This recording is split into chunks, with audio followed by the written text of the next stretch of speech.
Hello बच्चों, welcome to Sunil academy. और आज की वीडियो बेटा हम पढ़ेंगे chapter metal and non metal. Exam के लिए तो सारे चैप्टर पढ़ना बेटा, लेकिन इसमें कुछ टॉपिक ऐसे हैं जो एग्जाम में सीधा सीधा हर बार पूछे जाते हैं। अगर आप वीडियो देखते हो तो लाइक जरूर करिएगा, चैनल को लाइक सब्सक्राइब शेयर कमेंट जरूर करें। स्टार्ट करते हैं आज का वीडियो। चैप्टर है बेटा मेटल्स एंड नॉन मेटल। सबसे पहले introduction. All the materials around us are made up of elements. हमारे सराउंडिंग में जितनी भी चीजें आपको दिख रही हैं सब किससे बनी है बेटा? एलिमेंट से। और there are 118 elements known to us. और हमें अभी तक सिर्फ 118 एलिमेंट्स के बारे में पता चला है, जिसमें से 94 जो है अकर्स नेचुरली, ये आपको नेचर में मिलेंगे, और बाकी जो है 24 ये सिंथेटिक है। प्लूटोनियम हो गया, नेपट्यूनियम हो गया, ठीक है। On the basis of their physical and chemical properties, इनकी फिजिकल और केमिकल प्रॉपर्टी को देखते हुए ये एलिमेंट आगे डिवाइड किए गए बेटा मेटल्स, नॉन मेटल्स और मेटलाइट्स के बीच, ठीक है। तो सबसे पहले मेटल क्या होते हैं? वो एलिमेंट जो थोड़े हार्ड होते हैं, दिखने में शाइनिंग होंगे और हीट और इलेक्ट्रिसिटी को अच्छे से कंडक्ट करते हैं। For example iron, copper, aluminium, silver, gold etcetera. Metals have tendency to lose electron. इस बात को हमेशा याद रखिएगा बेटा, मेटल जो है वो इलेक्ट्रॉन लूज देने की क्षमता रखता है। नॉन मेटल जो होते हैं are typically soft and brittle होते, तो ये सॉफ्ट है लेकिन ब्रिटल, ब्रिटल मतलब टूट जाना। Do not conduct heat and electricity, उनमें से हीट और इलेक्ट्रिसिटी पास नहीं होती, कुछ एक्सेप्शंस में हो सकती है। For example carbon, nitrogen, oxygen etcetera. Non metal have tendency to gain electron. वो नॉन मेटल जो है इनकी क्षमता क्या है बेटा? ये इलेक्ट्रॉन को बड़ी जल्दी गेन करते हैं। ये याद रखिएगा कि मेटल जो है इलेक्ट्रॉन लूज करते हैं और नॉन मेटल गेन करते हैं। नेक्स्ट है बेटा physical properties of metals and non metals. ये एग्जाम में पूछी जाती है। सबसे पहले बेटा फिजिकल स्टेटमेंट, तो बड़ी सारी प्रॉपर्टी यहाँ पे दिखाई है, कोई भी 5 आप आराम से कर लीजिएगा। फिजिकल स्टेट्स, दिखने में जो मेटल्स होते हैं जनरली सॉलिड होते हैं, एक्सेप्शन है मरकरी में। मरकरी जो है थर्मोमीटर में यूज होती है, ये लिक्विड होती है। नॉन मेटल की बात करें बेटा, ये सॉलिड या फिर गैसियस फॉर्म में दिखेंगे। ब्रोमीन जो है वो आपको लिक्विड दिखेगा, ये इसका एक्सेप्शन है, मेरे साथ में लिख दिए हुए। एमसीक्यूज में ये पूछे जाते हैं। लस्ट्रस, दिखने में बेटा शाइनिंग होंगे, वो नॉन मेटल नॉन लस्ट्रस होते हैं, लेकिन आयोडीन जो है ये एक्सेप्शन है, ये थोड़ी लस्ट्रस होती है। मेलेबिलिटी, मेलेबिलिटी का मतलब है किसी की शीट्स में कन्वर्ट करना, शीट्स बनाना। जैसे आपने देखा होगा बेटा मिठाई होती है उसके ऊपर चांदी का कवर होता है ना, तो थिन शीट्स में कन्वर्ट करना उसको मेलेबिलिटी बोलते हैं। तो मेटल्स जो होते हैं ये मेलेबल होते हैं, एक्सेप्शन है मरकरी। नॉन मेटल जो होते हैं वो नहीं होते हैं। डक्टिलिटी का मतलब है बेटा वायर्स बनाना, किसी मेटल्स की लंबी लंबी वायर्स बना। तो बेटा मेटल जो होते हैं डक्टाइल होते हैं, एक्सेप्शन है मरकरी। नॉन मेटल जो होते हैं नॉन डक्टाइल्स होते हैं। हार्डनेस की बात करें तो ये मेटल हार्ड होते हैं और टूटेंगे नहीं, जैसे सोडियम, पोटेशियम, सीजियम, ये सारे सॉफ्ट हैं, ये एक्सेप्शन आ गई। Chromium and manganese are brittle. Generally non metal के होंगे बेटा सॉफ्ट होंगे, टूट जाएंगे, ब्रिटल। इसमें कार्बन जो है वो एक्सट्रीमली हार्ड है, इसकी एक्सेप्शन है। डेंसिटी की बात करें मतलब आपस में जो एटम्स है कितने क्लोजली पैक्ड हैं, तो इसकी डेंसिटी हाई रहती है। सोडियम और पोटेशियम की लो डेंसिटी रहती है, इसमें डेंसिटी लो रहती है। मेल्टिंग और बॉइलिंग पॉइंट मेटल्स में हाई रहता है, ये कुछ एक्सेप्शन है। नॉन मेटल में लो रहता है। थर्मल कंडक्टिविटी की बात करें मेटल में हाई रहती है बेटा। लेड और मर्क्यूरी जो है ये पुअर कंडक्टर है हीट के। नॉन मेटल में लो रहती है। कार्बन जो है is a good conductor of heat. Electrical conductivity की बात करें तो हाई रहती है बेटा, लेकिन लेड जो है वो पुअरेस्ट कंडक्टर है इलेक्ट्रिसिटी का। नॉन मेटल में लो रहती है। कार्बन जो है वो अच्छे से इलेक्ट्रिसिटी कंडक्ट करता है। स्नोरिटी, स्नोरिटी मतलब सोनोरस, जैसे आप मंदिर में देखो घंटी होती है उसको आवाज जब बजाते हो तो आवाज आती है ना गूंजने की, दैट इज स्नोरस। तो मेटल स्नोरस होते हैं, एक्सेप्शन मर्क्यूरी। नॉन मेटल नहीं होते हैं। स्ट्रेंथ की बात करें तो मेटल स्ट्रॉन्ग होते हैं, नॉन मेटल वीक होते हैं। एक्सेप्शन है कार्बन जो बड़ा ज्यादा स्ट्रॉन्ग होता है, ठीक है। अब चलते हैं बेटा next chemical properties of metal. तो केमिकल प्रॉपर्टीज बेटा एग्जाम में बहुत पूछी जाती है, ठीक है, और मेटल्स की मोस्टली पूछी जाती है। तो रिएक्शन विद ऑक्सीजन, ऑक्सीजन के साथ जब मेटल की रिएक्शन करो तो क्या होता है बेटा? जब भी मेटल ऑक्सीजन कंबाइन होते हैं तो बनता है मेटल ऑक्साइड। यहाँ पे मैंने बहुत सारी एग्जाम्पल लिखी है, आप कोई एक दो एग्जाम्पल इसमें से जो अच्छी लगी वो रख सकते हो। कुछ नोट लिखे हैं बेटा। सोडियम और potassium react so vigorously that they catch fire, ये इतने स्ट्रांगली रिएक्ट करेंगे हवा के साथ, ऑक्सीजन के साथ, ये आग पकड़ लेते हैं अगर इनको खुला छोड़ा जाए, इसलिए इनको बचाने के लिए वो केरोसिन ऑयल में रखा जाता है। Magnesium burns with white dazzling light on heating it, जब मैग्नीशियम को जलाया जाए तो व्हाइट कलर की लाइट प्रोड्यूस होती है। सिल्वर और गोल्ड ये ऑक्सीजन से रिएक्ट नहीं करते even at high temperature. Metal oxides are basic in nature, ये एग्जाम में बहुत बार 1 मार्क्स में पूछा जाता है कि मेटल ऑक्साइड्स का नेचर कैसे, तो कैसे होते हैं, बेसिक होते हैं। नेक्स्ट देखिए बेटा, मेटल ऑक्साइड प्लस वाटर, अगर आप मेटल ऑक्साइड में पानी मिला दो तो बनता है मेटल हाइड्रोक्साइड। ये एग्जांपल आ गई बेटा, sodium oxide plus water, potassium oxide plus water, तो बनेगा मेटल का नाम लिखेंगे साथ में हाइड्रोक्साइड मतलब OH आएगा।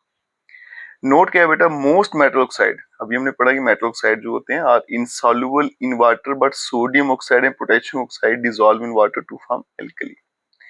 तो बेटा मेटल ऑक्साइड जो होते हैं वो बेसिक होते हैं नेचर में, ज्यादातर जो मेटल ऑक्साइड होते हैं, ठीक है, ये इनसॉल्युबल होते हैं, पानी में घुलते नहीं है, लेकिन सोडियम का ऑक्साइड और पोटेशियम ऑक्साइड ये पानी में डिसॉल्व हो जाते हैं और क्या बनाते हैं, एल्कली।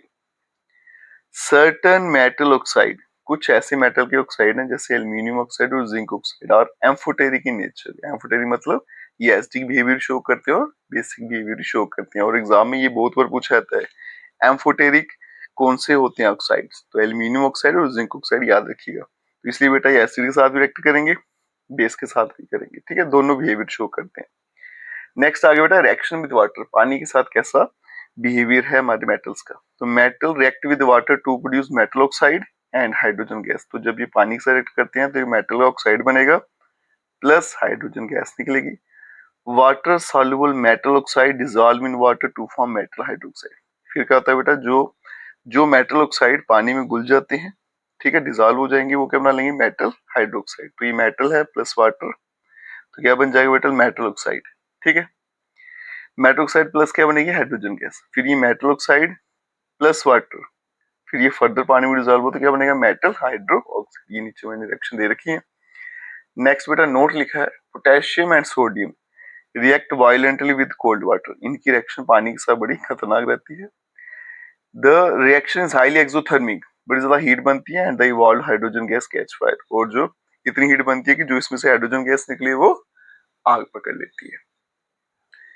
इसी तरह से बच्चों को कुछ और एग्जाम्पल भी दिए हैं, जैसे कैल्शियम की पानी के साथ क्या, वाटर के साथ calcium hydroxide plus hydrogen gas. Calcium जो है ये कोल्ड वाटर के साथ रिएक्ट करता है, लेकिन रिएक्शन इतनी वायलेंट नहीं होती। Hydrogen gas does not burn, इस केस में हाइड्रोजन गैस जो है वो जलेगी नहीं, because less heat is evolved. Calcium start floating on the surface of water as a bubble of hydrogen gas formed stick to the metal. तो ये मैंने बड़ी सारी रिएक्शन जितनी भी थी डिटेल में यहाँ पे लिख दी है, ठीक है। नेक्स्ट बेटा रिएक्शन कैसा रहता है मेटल का विद डाइल्यूट हाइड्रोक्लोरिक एसिड, इसे HCl बोलते हैं। तो मेटल को जब डाइल्यूट HCl में ऐड करो तो बनता है मेटल क्लोराइड प्लस हाइड्रोजन। अब नीचे रिएक्शन आई है, जैसे सोडियम HCl है तो sodium chloride plus hydrogen gas, ठीक है। Aluminium metal has a passive layer of aluminium oxide on its surface. देखो बेटा ये बड़ा इंपॉर्टेंट नोट है जो मैंने लिखे ना नोट, ये एग्जाम में बहुत बार पूछे जाते हैं। एल्यूमिनियम मेटल जो है जब ये रिएक्ट करेगा ऑक्सीजन के साथ तो इस पे क्या बन जाता है, एल्यूमिनियम ऑक्साइड की लेयर बन जाती है, due to which initially the reaction of the aluminium with dilute HCl is slow. जिसकी वजह से क्या होता है बेटा कि स्टार्टिंग में इसकी HCl के साथ रिएक्शन थोड़ी स्लो रहती है, लेकिन ये जो लेयर एल्यूमिनियम ऑक्साइड की डिसॉल्व करेगी डाइल्यूट HCl में। जब ये डिसॉल्व हो जाएगी एल्यूमिनियम ऑक्साइड की लेयर तो पीछे क्या मिल जाएगा बेटा, एल्यूमिनियम, फिर एक्शन जो है वो जल्दी जल्दी होना शुरू हो जाती है। नेक्स्ट है बेटा डाइल्यूट सल्फ्यूरिक एसिड के साथ कैसा बिहेवियर है, metal plus dilute sulphuric acid, metal sulphate plus hydrogen gas. Sodium है, ये आ गया आपका सल्फ्यूरिक एसिड डाइल्यूट, बन गया sodium sulphate plus hydrogen gas, ठीक है। अब नेक्स्ट चलते हैं बेटा, नेक्स्ट इसकी जो रिएक्शन है वो रिएक्शन मिलेगी आप नाइट्रिक एसिड के साथ, ठीक है। तो याद रखिएगा बेटा, पहले डाइल्यूट सल्फ्यूरिक एसिड है, next is dilute nitric acid. तो metal like magnesium and manganese, याद रखिएगा ये रिएक्ट करेंगे डाइल्यूट नाइट्रिक एसिड के साथ, क्या बनेगा, metal nitrate plus hydrogen gas. Metal plus nitric acid very dilute तो बनेगा metal nitrate plus hydrogen gas. अब यहाँ देखो बेटा, hydrogen gas is not evolved when a metal react with nitric acid. जब कोई मेटल रिएक्ट करता है नाइट्रिक एसिड के साथ तो हाइड्रोजन गैस नहीं निकलती। इसका रीजन क्या है बेटा, nitric acid is strong oxidising agent, क्योंकि बड़ा स्ट्रॉन्ग ऑक्सीडाइजिंग एजेंट है, ये ऑक्सीडाइज कर देगा हाइड्रोजन गैस को और उसको पानी में कन्वर्ट कर देगा। अपनी ऑक्सीजन जो है हाइड्रोजन को देगा तो बन जाएगा H2O पानी, एंड इटसेल्फ गेट्स रिड्यूस्ड, खुद ही रिड्यूस हो जाएगा टू नाइट्रोजन ऑक्साइड। क्या बनाएगा? नाइट्रोजन ऑक्साइड, नाइट्रोजन ऑक्साइड या फिर नाइट्रोजन डाइऑक्साइड हो गया। अब यहाँ देखो बेटा, जो नाइट्रिक एसिड है उसके सारे मेटल रिएक्ट नहीं करते, मैग्नीशियम और मैंगनीज, ठीक है। जब ये रिएक्ट करेंगे ना तो हाइड्रोजन गैस निकलेगी, जब बाकी करते हैं तो नहीं निकलती। जैसे copper, silver, gold and platinum जो है ये डाइल्यूट एसिड से रिएक्ट नहीं करते। फिर एक्वारीजिया, ये भी पूछा जाता है बेटा। Aqua regia is found by mixing concentrated HCl and concentrated nitric acid in the ratio 3:1। तो एक्वारीजिया बनता कैसे बेटा? कंसंट्रेटेड हाइड्रोक्लोरिक एसिड और कंसंट्रेटेड नाइट्रिक एसिड दोनों को ऐड करना है, रेशियो क्या रखनी है? 3:1। It is used to dissolve metal like gold and platinum. Gold और प्लेटिनम को डिसॉल्व करने के लिए इस्तेमाल किया जाता है। It is highly corrosive and fuming liquid. Reaction कैसे रहता है मेटल साल्ट के साथ? तो मेटल है एक, दूसरा क्या है बेटा? साल्ट सोल्यूशन है दूसरे मेटल का, तो क्या बनेगा? Salt solution of A and metal B. ये बनती है आपकी डिस्प्लेसमेंट रिएक्शन, जो आपने चैप्टर 1 में पढ़ी है, सेम वही है ये। तो जब ज्यादा रिएक्टिव मेटल जो है उसको साल्ट सोल्यूशन में डाला जाएगा लेस रिएक्टिव में, तो ज्यादा जो रिएक्टिव होता है वो लेस वाले को हटा देगा वहां से, उसके कंपाउंड्स है ना। जैसे जिंक है, कॉपर सल्फेट है, ये सेम रिएक्शन है, तो जिंक सल्फेट और कॉपर बनेगा। आयरन और कॉपर की और सिल्वर नाइट्रेट की सेम वही की सारी रिएक्शन है। तो ये डिस्प्लेसमेंट रिएक्शन इसमें सारी की सारी आप लिख दोगे। नेक्स्ट है बेटा रिएक्शन विद क्लोरीन। क्लोरीन के साथ कैसा बिहेवियर है? मेटल प्लस क्लोरीन तो बनता है मेटल क्लोराइड, ये एग्जांपल आ गई। फिर बेटा हाइड्रोजन के साथ पूछते हैं, तो हाइड्रोजन के साथ जब रिएक्ट करते हैं तो बनता है metal hydride. Calcium plus hydrogen तो बन गया कैल्शियम हाइड्राइड। नेक्स्ट टॉपिक है बच्चों कि chemical properties of non metal. Non metal की केमिकल प्रॉपर्टीज कैसी होती है, ठीक है। इसमें ज्यादा नहीं है, थोड़ी बहुत ही है। नॉन मेटल प्लस ऑक्सीजन तो बनता है नॉन मेटल ऑक्साइड, जैसे कार्बन प्लस ऑक्सीजन तो बन गया carbon dioxide. When supply oxygen is limited तो कार्बन मोनोऑक्साइड बनती है। नॉन मेटेलिक ऑक्साइड जो होते हैं ये एसिडिक होते हैं नेचर में, जबकि मेटेलिक ऑक्साइड बेसिक होते हैं, इसको याद रखिएगा। Non metal oxide plus water तो क्या बनता है? सीधा एसिड। जैसे कार्बन डाइऑक्साइड वाटर ऐड किया तो कार्बोनिक एसिड बन गया, सल्फर डाइऑक्साइड में वाटर किया तो सल्फरस एसिड बन गया। सल्फ्यूरिक एसिड नहीं है, सल्फरस एसिड है, ठीक है। नेक्स्ट है बेटा रिएक्शन विद वाटर। पानी के साथ कैसा बिहेवियर है नॉन मेटल का? Non metal do not react with water. सबसे पहले तो पानी के साथ रिएक्ट नहीं करते। हाउएवर फिर भी कार्बन रिएक्ट करती है स्टीम के साथ, लेकिन हाई टेम्परेचर पे। क्या बनाएगी बेटा? ये mixture of carbon monoxide plus hydrogen gas which is known as water gas, ठीक है। तो इसको वाटर गैस बोला जाता है इस पूरे कॉम्बिनेशन को। रिएक्शन विद साल्ट सोल्यूशन, तो ये रिएक्टिव नॉन मेटल सेम जैसे डिस्प्लेसमेंट रिएक्शन में था, तो ये नॉन मेटल जो ज्यादा रिएक्टिव होगा लेस रिएक्टिव को हटा देगा उसके साल्ट से। जैसे ये सोडियम ब्रोमाइड है प्लस क्लोरीन, ठीक है, तो यहाँ पे बनेगा सोडियम क्लोराइड, Cl वहां चला जाएगा, ब्रोमीन वहां से हट जाएगा। क्लोरीन के साथ कैसी रिएक्शन है? क्लोरीन के साथ जब ये रिएक्ट करता है तो क्या बनाता है बेटा? क्लोराइड बन जाता है। जैसे हाइड्रोजन प्लस क्लोरीन तो हाइड्रोजन क्लोराइड, HCl बन गया। Hydrogen chloride gas dissolve in water to form hydrochloric acid. फिर पानी में ये डिसॉल्व होता है तो क्या बन जाता है बेटा? हाइड्रोक्लोरिक एसिड बन जाता है। नेक्स्ट बेटा आ गया P4Cl2 तो बन गया फास्फोरस ट्राइक्लोराइड, ये कलरलेस ऑयली लिक्विड रहता है। हाइड्रोजन के साथ कैसा बिहेवियर है? तो नॉन मेटल जो है हाइड्रोजन के साथ रिएक्ट करते हैं तो क्या बनाते हैं? हाइड्राइड्स बनाते हैं, और ये इसके कुछ एग्जांपल है। नेक्स्ट आ जाते हैं बच्चों यूजेस ऑफ मेटल्स, ये आपको पता होना चाहिए। जैसे आयरन है बेटा, उसके यूजेस क्या है? It is used in the construction of machinery and machine tool, और साथ में alloy like stainless steel. Reason क्या है? Low cost and high strength of iron, this makes iron rust proof, ठीक है। तो ये इसके रीजन मैंने यहाँ पे दे रखे, फिलहाल यूजेस याद रखिएगा। कॉपर ये इलेक्ट्रिकल वायर्स में इस्तेमाल होता है, यूटेंसिल्स में।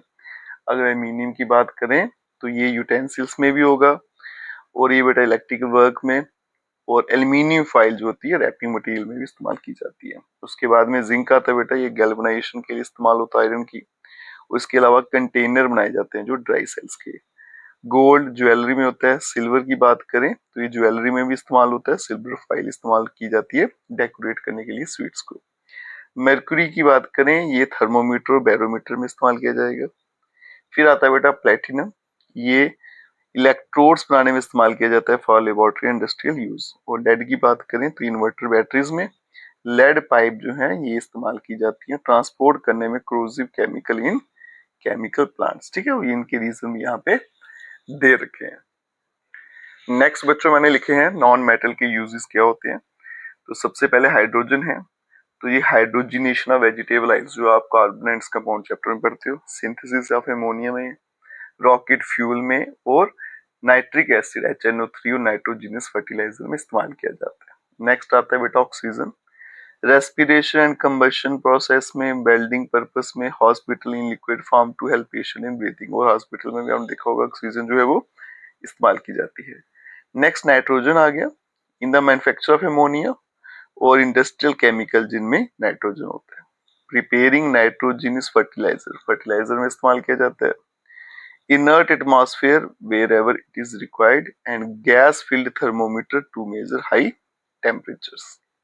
नेक्स्ट है बेटा कार्बन, कार्बन जो है इलेक्ट्रोड्स बनाने में इस्तेमाल किया जाता है।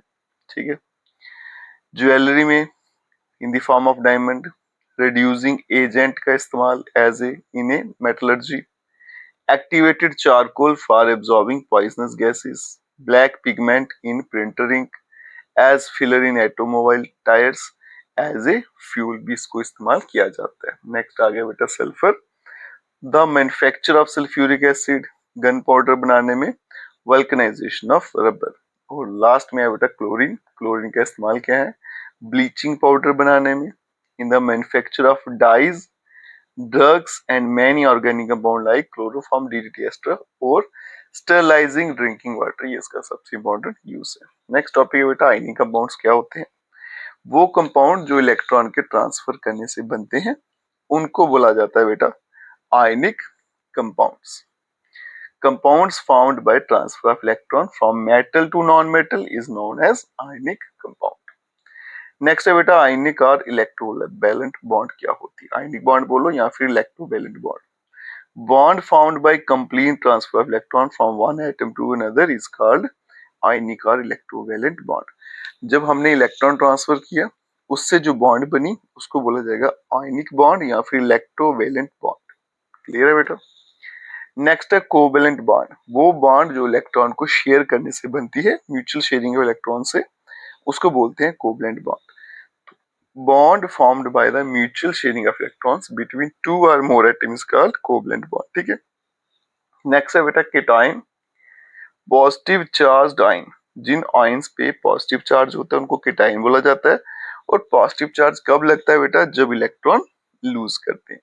इन आयन्स क्या होते हैं, नेगेटिवली चार्ज्ड आयन्स, इनको इनाइंस बोलेंगे। और नेगेटिव चार्ज कब लगेगा, जब एटम है वो गेन करेगा इलेक्ट्रॉन्स को। नेक्स्ट है बेटा प्रॉपर्टीज क्या रहती है आयनिक कंपाउंड की। तो आयनिक कंपाउंड बड़े हार्ड होते हैं, ब्रिटल, टूट जाएंगे। आयनिक कंपाउंड इनका मेल्टिंग और बॉइलिंग पॉइंट बड़ा हाई रहता है क्योंकि इनमें फोर्स ऑफ अट्रैक्शन जो है या फिर बॉन्ड बड़ी स्ट्रॉन्ग रहती है। Ionic compound are generally soluble in water, पानी में डिजॉल्व हो जाएंगे। और केरोसिन और पेट्रोल जैसे जो आपके इन सॉल्वेंट्स होते हैं उनमें नहीं होते। Ionic compound conduct electricity in molten state, ये इलेक्ट्रिसिटी कंडक्ट करेंगे लेकिन मोल्टन स्टेट में, but do not conduct electricity in the solid state होते हैं। हमने बेटा मेटल पढ़े, नॉन मेटल पढ़े, कुछ ऐसे एलिमेंट भी हैं बेटा जिनमें मेटल की प्रॉपर्टीज भी होती है और नॉन मेटल की भी होती है, उनको मेटलाइट्स बोला जाता है। तो मेटलाइट्स वो एलिमेंट है जो प्रॉपर्टी शो करते हैं मेटल्स की, वो नॉन मेटल की, जैसे silicon, germanium, arsenic, antimony, selenium and tellurium. Metallites behave as electrical insulator at room temperature, but their conductivity increase when heated. Because of this, they are used in the preparation of transistor and semiconductor device like solar batteries, etc.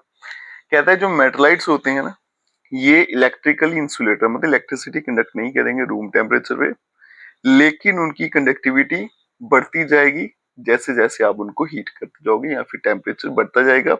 इसीलिए ये transistors और semiconductor में इस्तेमाल किए जाते हैं, जैसे solar batteries होगी। ठीक है, यहाँ पे बेटा फिर एलिमेंट्स के बारे में कुछ मेंशन है। ठीक है, जैसे noble gases type of element, कौन कौन से एलिमेंट होते हैं noble gases, helium, neon, argon, ये वो है बेटा जो पूरी तरह से सेटिस्फाइड है, जिनको ना तो इलेक्ट्रॉन देना है या लेना है। मेटल की बात करें, sodium, magnesium, aluminium, potassium, calcium, आपको पता भी होना चाहिए बेटा मेटल कौन होता है और नॉन मेटल कौन से होते हैं। नॉन मेटल हो गया nitrogen, oxygen, fluorine, phosphorus, sulphur और क्लोरीन। अब आता है बेटा सही टॉपिक, अकरेंस ऑफ मेटल्स। यहां से शुरू होगा आपका इंपॉर्टेंट वाला topic. The main source of metal is the earth crust. जितने भी मेटल या फिर मेन जो सोर्स है मेटल का वो क्या है बेटा, आपका अर्थ क्रस्ट है। Sea water also contains some metal salt in the soluble part. तो सी समुद्र का जो पानी है ना उसमें भी कुछ आपको मेटल साल्ट मिल जाएंगे जो डिसॉल्व रहेंगे। ये मेटल में अकर इन फ्री स्टेट और इन कंबाइंड स्टेट। मेटल आपको फ्री स्टेट में मतलब इंडिविजुअल सिंगल भी मिल जाएगा या फिर कंबाइंड स्टेट में मिलेगा, किसी के साथ जुड़ा होगा। डिपेंड करता है कि उसकी पोजीशन कैसी रहती है रिएक्टिविटी सीरीज ऑफ मेटल में। नेक्स्ट है बेटा मेटल ऑफ लो रिएक्टिविटी। वो मेटल जो रिएक्टिविटी सीरीज में सबसे नीचे आते हैं, copper, silver, gold and platinum. जो मॉडरेट मिडल में आते हैं वो है जिंक, आयरन एंड लेड। और जो सबसे रिएक्टिव है potassium, sodium, calcium, magnesium and aluminium. The metal lying low in the reactivity series occurs in the free state. देखो बेटा जो रिएक्टिविटी सीरीज में सबसे नीचे है वो सबसे कम रिएक्टिव है, किसी के साथ भी रिएक्ट नहीं करते ऑलमोस्ट, तो वो आपको फ्री स्टेट में मिलेंगे। जैसे कॉपर है, सिल्वर है, ये फ्री स्टेट में मिलेगा और कंबाइंड स्टेट में मिल जाएगा आपको अर्थ क्रस्ट में। जो मेटल मिडिल में है रिएक्टिविटी सीरीज के, ठीक है, ये मॉडरेटली रिएक्टिव है और ये कंबाइंड स्टेट में मिलेंगे। ये एलिमेंट आपको ज्यादातर ऑक्साइड, सल्फाइड या फिर इनके कार्बोनेट्स मिलेंगे। और जो हाई है रिएक्टिविटी सीरीज में सबसे टॉप पे बैठे हैं जैसे potassium, sodium, calcium, magnesium, aluminium, ये हाईली रिएक्टिव है और आपको कंबाइंड स्टेट में ही हमेशा मिलेंगे। एल्यूमिनियम जो है सबसे ज्यादा पाया जाता है हमारे अर्थ क्रस्ट में, इसको भी याद रखिएगा। उसके बाद में आयरन और तीसरे नंबर पे कैल्शियम रहता है। नेक्स्ट है बेटा मिनरल्स क्या होते हैं। द एलिमेंट्स आर कंपाउंड्स, यहाँ पे ओ आर आएगा और compounds, which occurs naturally in the earth crust are known as mineral. तो जो आपको अर्थ क्रस्ट से मिनरल्स मिल रहे हैं, एलिमेंट्स मिल रहे हैं ना, उसको हम क्या बोलेंगे, मिनरल ही बोलेंगे। These mineral are obtained by mining, ठीक है। तो जमीन का वो पोर्शन जहाँ से आपको ये मिल रहा है सारा कुछ, उसको मिनरल बोलते हैं। जहाँ से आपको मेटल मिल जाए, अर्थ का वो पोर्शन यहाँ से मेटल मिलता है, दैट इज योर मिनरल। और क्या होते हैं, natural occurring mineral from which metal can be extracted profitably and conveniently are called ore. और क्या हो गया बेटा, वो हिस्सा जहां से मेटल जो है इकोनॉमिकली आसानी से आपको मिल जाए, ज्यादा खर्च ना हो, उसको हम ओर बोल देंगे। मिनरल क्या हो गया, वो पूरा हिस्सा जमीन का यहाँ पे भी आपको मेटल मिल रहा है, उसको मिनरल बोलते हैं। और क्या हो गया बेटा, वो हिस्सा जहां से इकोनॉमिकली आप मेटल निकाल सकोगे। अब बोलता है gangue unwanted material are impurity present in an ore के अंदर जो अनवांटेड मटेरियल या फिर इम्प्यूरिटीज बैठी है उनको गैंगवी बोला जाता है। सारे मिनरल्स आर नॉट ओर, सारे मिनरल्स ओर्स नहीं है, लेकिन सारे ओर जो है वो मिनरल्स ही होते हैं। नेक्स्ट आता है बच्चों डिफरेंट टाइप ऑफ ओर्स। आपको पता होना चाहिए बेटा कितने तरह के ओर्स हमारे पास हैं। एल्यूमिनियम का जो ओर है उसको बॉक्साइट बोला जाता है। आयरन की ओर को हेमाटाइट, मैग्नेटाइट। कॉपर की ओर को बेटा copper pyrites, copper glance. Zinc की ओर को बोला जाता है जिंक ब्लेंड, कैलामाइन। और मर्क्यूरी के ओर को सिनेबार बोला जाता है। मेटलर्जी क्या है बेटा, मेटल को निकालना उसके ओर में से, ठीक है। ओर में क्या होता है, उसके साथ इंप्यूरिटीज भी होती हैं, तो किसी भी मेटल को उसके ओर में से निकालना, एक्सट्रैक्ट करना, उसको बोला जाता है मेटलर्जी। तो process of extraction of metal from its source is called metallurgy. Next है बेटा कंसंट्रेशन ऑफ ओर क्या होती है। Removal of unwanted material like sand, clay etcetera from the ore is known as concentration of ore. Unwanted material को जैसे sand है, clay है, उसको ओर में से निकालना, उसको बोला जाता है कंसंट्रेशन ऑफ ओर। और ये कैसे की जाती है, बाय क्रशिंग और grinding of ore into fine powder. तो हम क्या करते हैं, ओर को क्रश कर देंगे या ग्राइंड कर देना, बिल्कुल फाइन पाउडर के फॉर्म में इसको ले आना है। And removal of impurities from it, फिर उसमें से इम्प्यूरिटीज हटानी है। नेक्स्ट रोस्टिंग एंड कैल्सिनेशन, ये दोनों इंपॉर्टेंट है। It is a process in which ore is heated strongly in the presence of excess of air below its melting point. This method is used for sulfide ore. Roasting का मतलब क्या है बेटा, खुले में, खुली हवा में किसी ओर को जलाना, उसको बोलते हैं रोस्टिंग, ठीक है। हवा जो है वो अनलिमिटेड सप्लाई होनी चाहिए, मतलब खुली हवा में जलाना किसी को। और ये मेथड सल्फाइड ओर्स के लिए इस्तेमाल किया जाता है, जैसे जिंक सल्फाइड, ऑक्सीजन जलाने को बोलते हैं, ऑक्सीजन ऐड होना। रोस्टिंग की तो बनेगा जिंक ऑक्साइड और सल्फर डाइऑक्साइड। कैल्सिनेशन का मतलब बेटा ओर को जलाना, लेकिन लिमिटेड सप्लाई ऑफ एयर में, खुली हवा में नहीं जलाना।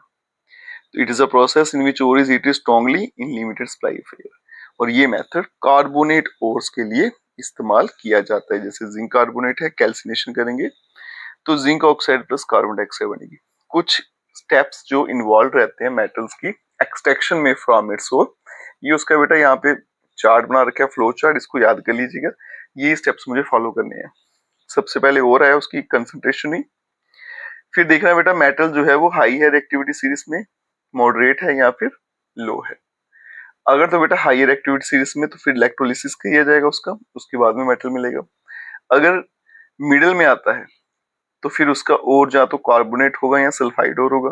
कार्बोनेट ओर है तो calcination, C for carbonate, C for calcination. Sulphide ore है तो रोस्टिंग करेंगे। ऐसा करने के बाद आपको क्या मिलेगा, मेटल का ऑक्साइड मिलेगा।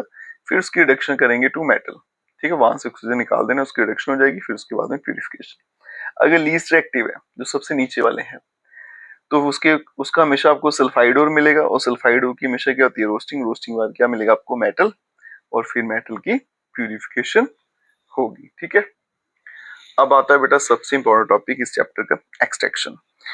लो, मिडिल और जो टॉप पे बैठे हैं उन मेटल्स की एक्सट्रैक्शन कैसे करते हैं। फ्लो चार्ट में तुमने पढ़ लिया, ठीक है। अब इसको लिखना कैसे एग्जाम में वो देखिएगा। Extraction metal low in the activity series. Activity series में सबसे नीचे बैठे हैं उनकी एक्सट्रैक्शन कैसे की जाती है। Metals low in the activity series are very unreactive, ये तो किसी से रिएक्ट करते ही नहीं है। The oxide of these metal can be reduced to metal by heating alone. तो इनके जो ऑक्साइड्स हैं उनसे मैंने मेटल कैसे निकालना है, सिर्फ उनको हीट करना है। फॉर एग्जाम्पल सिनेबर, जो कि मर्क्यूरी का ओर है, जब उसे हीट करोगे एयर में तो वो पहले कन्वर्ट होगा मर्क्यूरिक ऑक्साइड में, उसके बाद मर्क्यूरिक ऑक्साइड जो होगा उसको रिड्यूस किया जाएगा मर्क्यूरी में ऑन फर्दर हीटिंग। ये मर्क्यूरी सल्फाइड प्लस ऑक्सीजन तो बन गया मर्क्यूरिक ऑक्साइड और sulphur dioxide gas.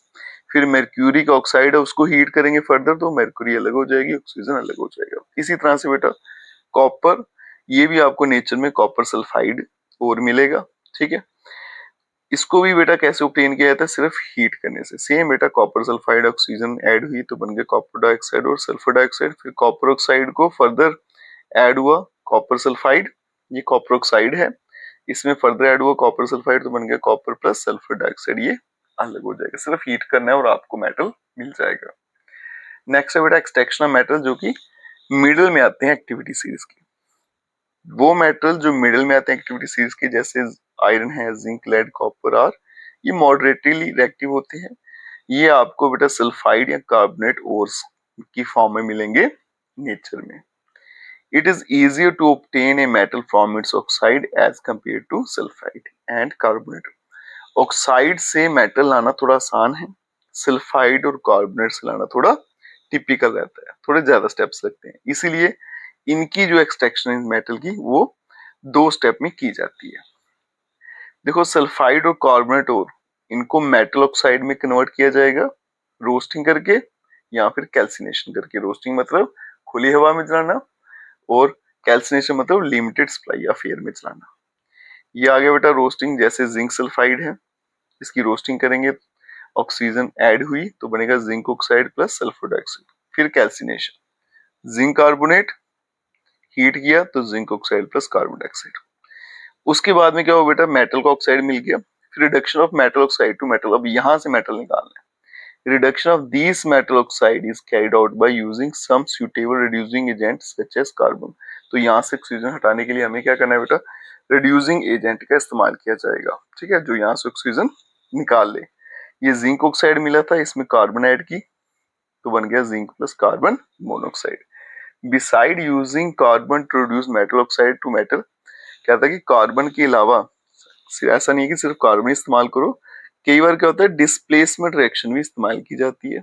Highly reactive metal जैसे सोडियम, कैल्शियम, एल्यूमिनियम, ये रिड्यूसिंग एजेंट का काम करते हैं, क्योंकि ये क्या करेंगे, लोअर एक्टिविटी वाले मेटल को वहां से हटा देंगे उसके कंपाउंड में से। जैसे मैग्नीशियम डाइऑक्साइड है, एल्यूमिनियम जो है, तो मैग्नीशियम अलग हो गया, एल्यूमिनियम इसके साथ चला ऑक्सीजन के साथ, aluminium dioxide trioxide plus heat.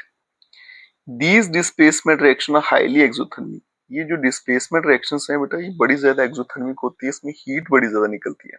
Amount of heat evolve is so large that the metal are produced in a molten state. इतनी हीट निकलती है कि आपको जब मेटल है वो मोल्टन स्टेट में पिघला हुआ मिलेगा आपको।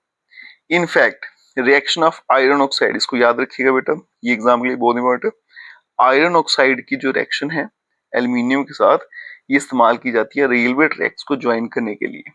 जो क्रैक्स आए थे रेलवे ट्रैक में, उनको ज्वाइन करने के लिए कौन सी रिएक्शन इस्तेमाल की जाती है बेटा? Iron oxide plus aluminium. इसको बोलते हैं थर्मिट रिएक्शन। कभी कभी एग्जाम में सीधा पूछा जाता है कि थर्मिट रिएक्शन लिखिए, ठीक है? तो याद रखिएगा बेटा, आयरन ऑक्साइड प्लस एल्यूमिनियम, तो बन गया एल्यूमिनियम ट्राइऑक्साइड प्लस हीट, और ये हीट जो निकलेगी इससे क्या होगा, मोल्टन स्टेट में मिलेगा ना मेटल, और वो उसको ज्वाइन कर देगा, ठीक है? नेक्स्ट आता है बच्चों एक्सट्रैक्शन मेटल, जो कि टॉप पे है एक्टिविटी सीरीज में। The metal high up in the activity series are very reactive. जो टॉप पे बैठे हैं बेटा बड़े ज्यादा रिएक्टिव हैं। They can't be obtain from their compound by heating with carbon. उनको सिर्फ कार्बन के साथ हीट करके आप मेटल नहीं निकाल सकते। इसका रीजन क्या है कि these metal have more affinity for oxygen than carbon. इन मेटल को ऑक्सीजन से ज्यादा प्यार है as compare to carbon. These metal obtained by electrolytic reduction. तो इनकी कैसे किया जाता है बेटा? इलेक्ट्रोलिटिक रिडक्शन की जाती है इनकी, फिर मेटल मिलता है। जैसे सोडियम, मैग्नीशियम, कैल्शियम जो है वो electrolysis of their molten chloride. इन्हीं के बेटा मोल्टन क्लोराइड्स जो हैं, क्लोराइड जो है इनके, उन्हीं को पिघला के वहां से निकाला जाता है। फॉर एग्जाम्पल जैसे एक्सट्रैक्शन ऑफ सोडियम मेटल।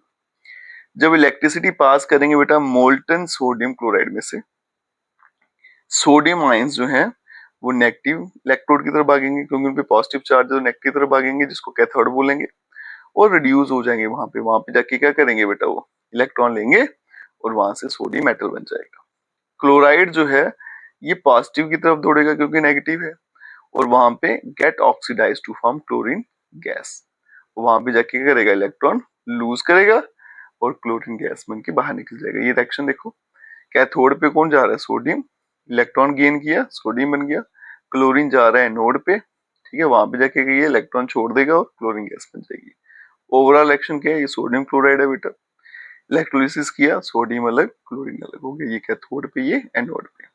फिर आता है बेटा रिफाइनिंग या प्यूरिफिकेशन ऑफ मेटल। एक और important topic, metal produce by various reduction process are not pure. अभी तक जितने भी रिडक्शन प्रोसेस पढ़े उससे जो मेटल मिला वो प्योर नहीं होता, उसमें फिर भी कुछ इंप्योरिटीज रह जाती है, जो क्या करते हैं बेटा, which must be remove to obtain pure metal. जिन्हें हटाना जरूरी है, तभी हमें प्योर मेटल मिलेगा। और सबसे जो ज्यादा इस्तेमाल किया जाता है मेथड रिफाइनिंग के लिए, वो क्या है, इलेक्ट्रोलिटिक रिफाइनिंग। और इलेक्ट्रोलिटिक रिफाइनिंग एग्जाम में बहुत बार पूछी भी जाती है। अब पढ़ेंगे इलेक्ट्रोलिटिक रिफाइनिंग क्या होती है। कहते हैं many metals such as copper, बड़े सारे मेटल जैसे कॉपर है, जिंक है, टिन, निकल, सिल्वर, गोल्ड एटसेट्रा रिफाइंड इलेक्ट्रोलिटिकली। इनको कैसे रिफाइन करते हैं बेटा, इलेक्ट्रोलिटिकली। इस प्रोसेस में जो इम्प्योर मेटल है इज मेड एनोड, उसको एनोड बनाएंगे, और जो प्योर मेटल है उसको बनाएंगे cathode. A solution of metal salt is used as electrolyte, और उसी मेटल के साल्ट की सोल्यूशन जो है वो एज ए इलेक्ट्रोलाइट काम करेगी। जब करंट पास करेंगे इलेक्ट्रोलाइट में से, तो प्योर मेटल जो होगा एनोड से वो डिसॉल्व होगा इलेक्ट्रोलाइट में, उतना ही मेटल इलेक्ट्रोलाइट से उठ के कहाँ डिपॉजिट हो जाएगा, कैथोड पे। और जो सॉल्युबल इंप्योरिटीज हैं वो कहाँ चले जाएंगी, सोल्यूशन में, और वहां पे क्या होंगी बेटा, इनसॉल्युबल इंप्योरिटीज है जो है वो बॉटम ऑफ एनोड, एनोड के नीचे बैठ जाएंगे, जिसको एनोड मड बोला जाएगा, ठीक है। यहाँ पे बेटा डायग्राम में दिखाया कि आपको क्या करना है, याद याद रखिएगा, बच्चों को बड़ी कंफ्यूजन रहती है बेटा, कि जो इम्प्योर मेटल है उसको एनोड बनाना है, प्योर मेटल को कैथोड बनाना है, और उसी के मेटल साल्ट को इलेक्ट्रोलाइट लेना है। जब करंट पास करना है तो क्या होना है, जो प्योर मेटल कहाँ से आएगा, एनोड से, ठीक है। जिसे आपने क्या बनाया था बेटा, इम्प्योर मेटल लिया था ना, यो जिसे जहां से मेटल निकालना था उसको एनोड के साथ जोड़ना है, वहां से प्योर मेटल निकलेगा, इलेक्ट्रोलाइट में जाएगा, ठीक है। इलेक्ट्रोलाइट से उतने मेटल निकल के कैथोड के पास भाग जाएगा। तो ये प्रोसेस चलता जाएगा, तो कैथोड के पास सारे का सारा जमा हो जाएगा, और एनोड के नीचे जो है वो इम्प्योरिटीज नीचे बैठ जाएंगी, एज ए एनोड मड बोलते हैं। नेक्स्ट है बेटा इलेक्ट्रोलिटिक रिफाइनिंग ऑफ कॉपर। ये एग्जांपल है जस्ट, कॉपर जो है इसको इस्तेमाल किया जाता है इलेक्ट्रोलिटिक मेथड से। प्योर कॉपर उसे एनोड बनाना है, और प्योर कॉपर यहाँ पे इम्प्योर है, इसको मैं करेक्शन कर लेना, प्योर लिखा हुआ है, इम्प्योर है, ठीक है, एम कर लेना। इम्प्योर कॉपर उसको एनोड, और प्योर कॉपर को कैथोड बनाएंगे। इलेक्ट्रोलाइट जो इस्तेमाल करना है वो कॉपर सल्फेट सोल्यूशन का है। रिएक्शन क्या होगी बेटा करंट पास करने से, एनोड पे क्या होगा, कॉपर जो है वो एनोड से उठ के जाएगा सोल्यूशन में, कॉपर आयन बनेंगे +2 इलेक्ट्रॉन, और कैथोड पे क्या होगा, इलेक्ट्रोलाइट में से ये कॉपर निकलेगा, ये कैथोड पे जाएगा, 2 इलेक्ट्रॉन गेन करेगा तो कॉपर वहां पे डिपॉजिट होना शुरू हो जाएगा। ठीक है, इस तरह से सारे का सारा आपको जो मेटल है वो कहाँ मिल जाएगा, कैथोड पे मिल जाएगा। नेक्स्ट बेटा क्रोजन, ये पहले ही पढ़ा होगा आपने चैप्टर 1 में। क्रोजन का मतलब क्या है बेटा, आहिस्ता आहिस्ता मेटल का सरफेस जो है वो खत्म हो जाता है जब वो हवा और पानी के कांटेक्ट में आता है। ठीक है, इससे क्या होगा बेटा, destruction of metal and cause damage to the building, buildings का नुकसान होता है, ब्रिजेस का होता है, शिप्स का होता है, और जितने भी मेटल के ऑब्जेक्ट है सबका नुकसान होता है। क्रोजन के दौरान जो सरफेस है मेटल ऑब्जेक्ट का कोटेड विद ऑक्साइड, उसके ऊपर जो मेटल होगा ना उसके ऊपर किसकी लेयर बन जाएगी, या तो मेटल ऑक्साइड की बनेगी या हाइड्रोक्साइड की, कार्बोनेट या sulphide of metal. Corrosion of iron, इसको रस्टिंग बोलते हैं। कुछ एग्जाम्पल क्रोजन की क्या है, जैसे सिल्वर आर्टिकल, ये याद रखिएगा बेटा, मैंने लिख दी सारी एग्जाम्पल। सिल्वर के जो आर्टिकल है वो ब्लैक हो जाते हैं क्योंकि वो सल्फर के साथ एक्ट करता है और किसकी लेयर बनाएगा, सल्फर सिल्वर सल्फाइड की। कॉपर के आर्टिकल आप देखना कभी ग्रीन कलर की हो जाएंगी क्योंकि कॉपर जो है वो कार्बन डाइऑक्साइड का रिएक्ट करेगा और कॉपर कार्बोनेट बनाएगा जो ग्रीन कलर का होता है। आयरन, इसे जब आप एक्सपोज करते हो हवा में ज्यादा देर तक तो उसके ऊपर कोटिंग बन जाती है बेटा, brown flaky substance called rust, उसके ऊपर ब्राउन कलर की कोटिंग बनती है, इसको क्या बोला जाता है, रस्ट बोला जाता है। नेक्स्ट है बच्चों मेथड्स क्या है प्रिवेंशन ऑफ क्रोजन के, तो सबसे पहला है पेंटिंग। तो रस्टिंग जो है आप उसको रोक सकते हो पेंट अप्लाई करके on the surface of iron object या फिर मेटल के ऊपर। ग्रीजिंग एंड ऑयल, जो मूवेबल पार्ट होते हैं मशीनरी के, आप उनको रोक सकते हो रस्टिंग से, कैसे, उनपे ऑयल या ग्रीस लगा दीजिए। नेक्स्ट है बेटा गैल्वेनाइजेशन, इसका मतलब है कि आपने क्या करना है बेटा, एक जिंक की लेयर चढ़ा देनी है मेटल के ऊपर, इसको बोलते हैं गैल्वेनाइजेशन। ठीक है, और ये स्टील और आयरन को प्रोटेक्ट करने के लिए इस्तेमाल किया जाता है। नेक्स्ट है बेटा एलॉइंग, बड़ा इंपॉर्टेंट टॉपिक है, छोटा सा टॉपिक है। एक और मेथड है बेटा रस्ट से बचने के लिए, वो क्या है, एलॉइंग। ठीक है, कि आप एलॉय बना लो, फॉर एग्जांपल जैसे स्टेनलेस स्टील होता है, तो एलॉय क्या होता है बेटा, it is a homogeneous mixture of two or more metal or a metal and non metal. तो ये सबसे पहले होमोजेनियस मिक्सचर है, दो मेटल्स का बोल सकते हो या फिर मेटल और नॉन मेटल का बोल सकते हो। Alloy is formed by first melting the primary metal, mixing the other element to it and cooling it to a room temperature। तो कैसे बेटा बनाना है एलॉय, जो मेटल आपको ज्यादा, जैसे आयरन का मैंने एलॉय बनाना है, ठीक है, तो उसमें एक मेटल ऐसा होगा जो ज्यादा क्वांटिटी में इस्तेमाल किया जाएगा और दूसरा होगा जो कम, जो ज्यादा क्वांटिटी में इस्तेमाल किया जाएगा उसको प्राइमरी मेटल बोलेंगे हम। ठीक है, तो एलॉय कैसे बनाना है बेटा, पहले प्राइमरी मेटल को मेल्ट करिए, उसमें क्या करिए, फिर दूसरा एलिमेंट ऐड कर दीजिए और फिर इसको ठंडा कर दीजिए रूम टेम्परेचर पे। Properties of alloy are different from the property of constituent metal. Alloy की प्रॉपर्टीज जो होती हैं वो कॉन्स्टिट्यूएंट मेटल, जिन मेटल से मिलकर वो बन रहा है उससे अलग रहती है। इलेक्ट्रिकल कंडक्टिविटी और मेल्टिंग पॉइंट एलॉय का कम रहता है प्योर मेटल से, और मर्क्यूरी का जो एलॉय है उसे एमलगम बोला जाता है, ये भी याद रखिएगा। अब यहाँ पे कुछ एलॉय के नाम दिए, उनके कॉन्स्टिट्यूएंट्स आगे और यूजेस क्या हैं, क्योंकि एग्जाम में पूछा जाता है 1 मार्क्स में, एलॉय का नाम दिया जाता है और कॉन्स्टिट्यूएंट्स क्या है इसके वो पूछे जाते हैं। जैसे ब्रास है, किससे मिलकर बना बेटा, कॉपर और जिंक से। कहाँ इस्तेमाल किया जाता है, यूटेंसिल्स और डेकोरेशन। ब्रोंज है, कॉपर और टिन से मिलकर बना है, क्वाइंस, मेडल्स, बेल्स और यूटेंसिल्स में। स्टील जो है बेटा आयरन और कार्बन से मिलकर बनता है। कहाँ इस्तेमाल किया जाता है, रोड, बिल्डिंग में, रेलवे ट्रैक्स में। फिर आ गया स्टेनलेस स्टील, जिसके बर्तन बड़े आजकल इस्तेमाल किए जाते हैं, ये बनता है आयरन, कार्बन, क्रोमियम एंड निकल। यूटेंसिल्स कटलरी और सर्जिकल इंस्ट्रूमेंट में। नेक्स्ट है सोल्डर, आपने देखा होगा बेटा वो इलेक्ट्रिशियन के पास होती है एक लंबी सी पतली सी पिन सी, जो ज्वाइंट है ना, ज्वाइंट करने में इस्तेमाल की जाती है, तो उसको बोलते हैं सोल्डर। ये बनता है लेड और टिन के लॉय से, और ये वेल्डिंग के लिए इस्तेमाल किया जाता है इलेक्ट्रिकल वायर से। ठीक है, इसके साथ हमारा चैप्टर बेटा ये भी खत्म हो जाता है। अगर आप वीडियो देखते हो लाइक जरूर करिएगा और चैनल को लाइक सब्सक्राइब शेयर मत जरूर करें। Best of luck.